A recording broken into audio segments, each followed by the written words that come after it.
नमस्कार, मैं हूं शाश्वत सिंह।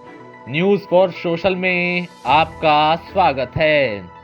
साल 1971 से पहले तक बांग्लादेश भारत का ही एक हिस्सा था, जिसे पूर्वी पाकिस्तान के रूप में जाना जाता था। मगर पूर्वी पाकिस्तान में रहने वाले लोगों के साथ हमेशा नाइंसाफी की गई। इसके अलावा पूर्वी पाकिस्तान में रहने वाले लोग बांग्ला बोलते थे, जबकि पश्चिमी पाकिस्तानियों का इससे कोई वास्ता नहीं था। ऐसे में पाकिस्तान की सरकार में हमेशा पश्चिमी पाकिस्तान का ही बोलबाला रहा, जिससे पूर्वी पाकिस्तान को जरूरी उन्नति नहीं मिल सकी। बहरहाल भारत इस बात से बेखबर था कि अमेरिका इस मुद्दे पर भारत को घेरना चाहता है। इससे बेखबर प्रधानमंत्री इंदिरा गांधी पूर्वी पाकिस्तान के बंगाली लोगों की स्थिति को सुधारने की आस लेकर अमेरिकी राष्ट्रपति निक्सन के पास पहुंची। उन्होंने निक्सन को बंगालियों के हालातों के बारे में बताया और इस स्थिति में हस्तक्षेप करने की गुजारिश की, लेकिन निक्सन ने उन्हें किसी भी तरह की मदद करने से इनकार कर दिया। ऐसे में अब भारत के पास युद्ध ही एकमात्र रास्ता रह गया था। खतरनाक होती स्थिति के बीच भारत ने अपनी पूर्वी सीमा पर बंगाल की खाड़ी में युद्धपोत तैनात कर दिए। हालांकि जब भारत की ओर से पहला वार किया जाता, तब तक 3 दिसंबर की रात को पाकिस्तान की ओर से भारत पर हमला कर दिया गया। भारत को इस बात का अंदाजा था, इसलिए तैयारी पूरी थी। लिहाजा भारतीय सेना ने भी युद्ध का बिगुल फूंक दिया। जब अमेरिका को इस बात का पता चला तो वह घबरा गया और उसने पाकिस्तान का साथ देने के लिए अपना युद्धपोत यूएसएस एंटरप्राइजेस बंगाल की खाड़ी के लिए रवाना कर दिया। अमेरिका ने सोचा कि वह अपने युद्धपोत के दम पर भारत को आत्मसमर्पण के लिए धमका देगा। 10 दिसंबर को भारतीय खुफिया एजेंसी ने राष्ट्रपति निक्सन द्वारा सेक्रेटरी किसिंगर को भेजा गया एक संदेश पकड़ा।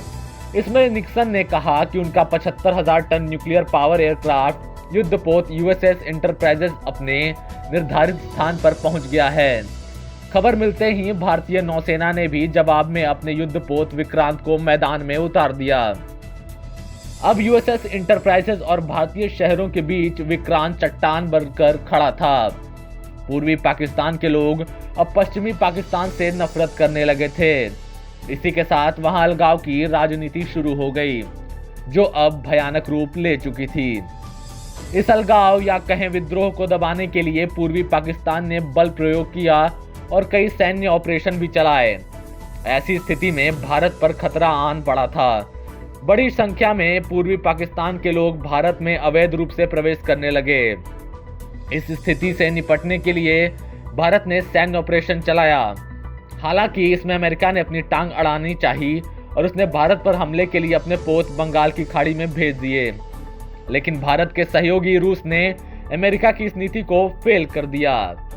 आखिरकार पाकिस्तान का बंटवारा कर दिया गया और एक बांग्लादेश नाम के नए राष्ट्र का उदय हुआ।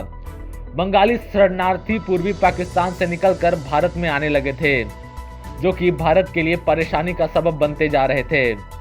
इन हालातों पर गंभीरता बरतते हुए तत्कालीन प्रधानमंत्री इंदिरा गांधी ने अमेरिकी राष्ट्रपति रिचर्ड निक्सन को इस बारे में जानकारी दी कि पूर्वी पाकिस्तान में हालात बदतर होते जा रहे हैं और वहां से लोग भागकर भारत आ रहे हैं। निक्सन को इस बात की भनक लग चुकी थी कि भारत पाकिस्तान के खिलाफ जंग छेड़ने की तैयारी में है।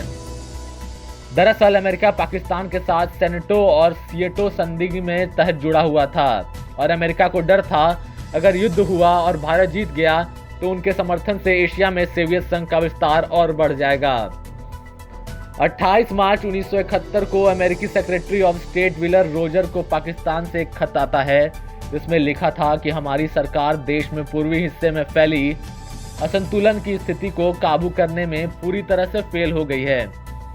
ऐसे में अब अमेरिका को यकीन हो गया था कि जंग तय है। उसने चीन को भी इसमें शामिल करके योजना बना ली। इसके लिए उन्होंने पाकिस्तान के जरिए चीन को संदेश पहुंचाया। इसी बीच सोवियत खुफिया एजेंसी के खबर आई कि ब्रिटिश युद्धपोत ईगल भारतीय उपमहाद्वीप की ओर बढ़ रहा है। हालांकि इसके बावजूद भारत घबराया नहीं और प्रधानमंत्री इंदिरा गांधी ने सख्त रवैया अपनाते हुए दुश्मन का सामना करने का फैसला किया। इस दौरान इंदिरा गांधी ने इंडो सोवियत संधि के तहत रूस से मदद मांगी और 13 दिसंबर को एडमिरल व्लादिमीर कुपरलावकोव के नेतृत्व में सोवियत संघ ने न्यूक्लियर हथियारों से लैस युद्धपोत और सबमरीन भेज दी। अपनी मौजूदगी को जताने के लिए सबमरीन को भारतीय महासागर के तल पर रखा गया ताकि दुश्मन को पता चल जाए कि भारत अकेला नहीं है। रूस के बढ़ते कदम देख ब्रिटिश उल्टे पांव वापस हो गए। उनके साथ ही अमेरिका ने खाड़ी से अपनी सेना को वापस बुला लिया। इस बीच प्रधानमंत्री इंदिरा गांधी ने एक नया दस्तावेज पारित किया और पूर्वी पाकिस्तान को अलग देश बनाने की अपनी योजना को आगे बढ़ाया। भारतीय सेना ने पूरी ताकत से हमला किया और लाहौर के रास्ते पाकिस्तान में दाखिल हो गई। पाकिस्तानी सेना को क्षेत्रीय रक्षण भारतीय सेना के सामने कमजोर पड़ रहा था। इसे देखते हुए आखिरकार 14 दिसंबर को पाकिस्तान आर्मी के जनरल AAA के नियाजी ने ढाका में मौजूद अमेरिकी उच्चायुक्त से कहा वह आत्मसमर्पण करना चाहते हैं, जिसके बाद ये बात वाशिंगटन तक पहुंची और फिर वहां से नई दिल्ली में यह खबर आई। इसके बाद भारतीय सेना को आगे बढ़ने से रोक दिया गया और पाकिस्तान ने भारत के आगे आत्मसमर्पण कर दिया। अगर आपको यह हमारी वीडियो पसंद आई हो तो इसे लाइक और शेयर जरूर करें और हमारे चैनल को सब्सक्राइब करें। खबरों में बने रहने के लिए देखते रहिए न्यूज़ फॉर सोशल।